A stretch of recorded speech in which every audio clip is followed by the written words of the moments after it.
Qatar की राजधानी दोहा में फुटबॉल वर्ल्ड कप खेला जा रहा है। पूरी दुनिया की निगाहें इस छोटे से खाड़ी देश पर बनी हुई हैं। एक शताब्दी पहले यानी साल 1922 में 12,000 वर्ग किलोमीटर में फैला ये खाड़ी देश व्यावहारिक रूप से बसावट के काबिल नहीं माना जाता था। यहाँ रहने वाले लोगों में बड़ी तादाद मछुआरों और मोती चुनने वालों की थी, और ये लोग खानाबदोश थे जो अरब द्वीप में घूम घूम कर रहा करते थे। साल 1930 से 40 के दौर में भयावह आर्थिक संकट आया। तब जापानी लोगों ने मोती की खेती और इसका व्यापक उत्पादन शुरू कर दिया, जिसके चलते कतर की अर्थव्यवस्था चरमरा गई थी। इसी दशक में कतर से 30% लोगों ने पलायन कर दिया। संयुक्त राष्ट्र के मुताबिक वहां की बसावट 24,000 तक सिमट कर रह गई थी। लेकिन फिर कतर की अर्थव्यवस्था में यू टर्न आया और एक जादू की तरह कतर दुनिया के सबसे बड़े तेल रिजर्व के रूप में उभर कर सामने आया। 20वीं शताब्दी के मध्य में कतर के खजाने में तेजी से बढ़त होने लगी और वह दुनिया के सबसे अमीर देशों में शुमार हो गया। साल 1939 में कतर में तेल का पहला भंडार खोजा गया। इसे कतर का ब्लैक गोल्ड कहा गया। उस समय यह देश अंग्रेजों के नियंत्रण में था। तेल के एक्सपोर्ट ने कतर में अवसरों का अंबार लगा दिया और यहाँ तेजी से बदलाव और आधुनिकीकरण होने लगा। इसके बाद प्रवासी और निवेशक कतर में आने लगे, जिससे इसकी आबादी में वृद्धि हुई।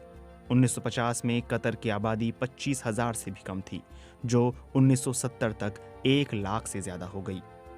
जो देश कभी मछुआरों और मोती चुनने के लिए जाना जाता था, वहां की जीडीपी 1970 में 300 मिलियन अमेरिकी डॉलर से ज्यादा की हो गई।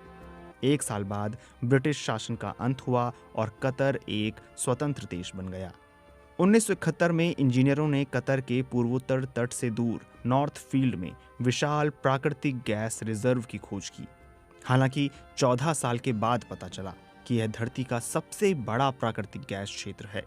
इसका एरिया लगभग 6,000 वर्ग किलोमीटर है, जो पूरे कतर के आधे हिस्से के बराबर है। कतर की जीडीपी ने 21वीं सदी के आने के साथ ही एक बड़ी छलांग मारी।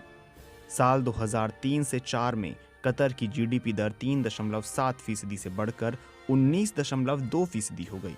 2 साल बाद साल 2006 में ये बढ़कर 26.2% हो गई। कतर में प्रति व्यक्ति जीडीपी 2021 में 61,276 अमेरिकी डॉलर थी। हालांकि इसके पीछे इस देश की छोटी आबादी एक बड़ी वजह है। कतर की जनसंख्या 3 से 3.5 लाख के आसपास है, जिनमें से ज्यादातर प्रवासी हैं। कतर सरकार ऊंचा वेतन देती है और साथ ही बेहतरीन शिक्षा और स्वास्थ्य व्यवस्था अपने लोगों को देती है।